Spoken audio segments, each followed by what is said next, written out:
Donc, les pistons sont extraits. Donc, dans l'ordre, on a le 1, 2, 3 et 4, voilà, qui sont là. Euh, Globalement, ils sont plutôt en bon état. Donc, j'ai pas de marque suspecte sur les pistons, ni sur les bielles. Pas de traces de brûlure ou de frottement bizarre sur les bords. Pas de marque non plus, donc tout est bien. On peut même voir encore sur la face des pistons le reflet en fait du casing d'origine, donc ils sont plutôt bien. Voilà, donc c'est les versions d'origine qui sont marquées avec le 93DH sur la tête. Voilà, facile à reconnaître. Au niveau de la segmentation, ils sont tous aussi en bon état. Donc tous les segments tournent librement dans leur gorge sur chacun des pistons. Donc il n'y a pas de segment cassé, pas de segment bizarroïde. Le racleur aussi, ils bougent tous bien un petit peu. Donc là aussi, le jeu me paraît standard. La rotation de la tête, ça va aussi. Les quatre bougent plutôt bien. J'ai pas de grippage apparemment sur les têtes avec le pin qui sert à maintenir la bielle sur le piston. Voilà, là où les soucis sont un peu différents, c'est par rapport au palier du vilebrequin. Alors, si on regarde par exemple dans chaque gorge des bielles, c'est plutôt en bon état. Elles sont toutes plutôt pas mal.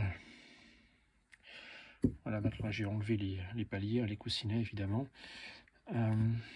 Voilà, elles sont toutes en bon état, tout va bien. La seule qui me fait un peu souci, c'est la bielle numéro 1. Mais bon, elle va être remplacée, donc à la limite je m'en fiche un peu. C'est plutôt par rapport au vilebrequin que j'ai un peu peur. J'espère simplement que le palier aura fait son œuvre et c'est lui qui aura souffert à la place du reste. Donc si on regarde en commençant par les meilleurs, on va prendre le pire en dernier. Les paliers les coussinets sont plutôt bien. On a encore donc avec chaque coussinet la marque que vous pouvez voir en bas à gauche, qui est le petit onglet de positionnement. Donc ces onglets ils sont présents sur chacun des paliers. Voilà, ça c'est le palier numéro 2. Numéro 3, pardon. Voilà, le numéro 2. Donc on voit bien qu'ils sont un peu usés, hein, c'est clair, qu'il y a des marques. Donc on sent qu'ils ont bien tourné. Le numéro 1, alors ce qui est très étrange avec le numéro 1, c'est quand on le touche, quand on le prend, on voit tout de suite qu'il est plus léger et qu'il est plus fin. Ça se sent directement quand on le prend dans les doigts. Et si on observe bien le coussinet, et bien en fait l'onglet de positionnement sur les deux coussinets, il a disparu. Il a été complètement rongé par l'usure. Et je suppose même que en fait le coussinet, l'onglet il est parti et les petits morceaux sont venus se mettre dedans pour voir les marques qui sont là. Voilà. Alors j'ai peut-être trouvé la raison du mystère. Si on regarde bien, évidemment, chaque coussinet est percé avec un trou pour le passage de l'huile.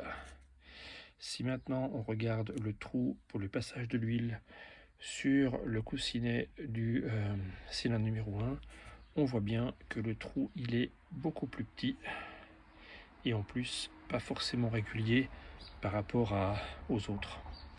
Là on voit bien, hein, c'est un trou qui doit faire bien, je dirais, 2,5 mm de diamètre. Voilà, ils sont tous bien percés correctement. Sur le numéro 1, on voit bien que le trou fait en tout cas, on va dire 1 mm de moins. Et là c'est encore plus flagrant, en plus il est presque un peu ovale.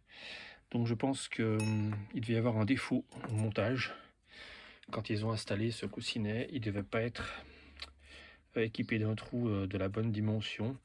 Du coup, l'huile est mal passée et il suffit que la lubrification se passe mal pour que l'usure se déclenche et fusille le palier, le coussinet. Mais je l'ai vu au démontage, hein, quand j'ai démonté le piston avec la bielle, quand j'ai desserré le chapeau de bielle ici, les deux coussinets, ils étaient tout... enfin, ça faisait un peu casserole, quoi. Bon, j'ai pu les enlever comme ça. Donc on voyait bien que il y avait en fait une usure qui était beaucoup plus importante et qu'en fait, ils faisaient plus leur travail. Voilà, donc ça c'est l'état des lieux pour les 4 pistons et les 4 bielles qui de toute façon vont disparaître puisqu'ils vont être remplacés par du forgé.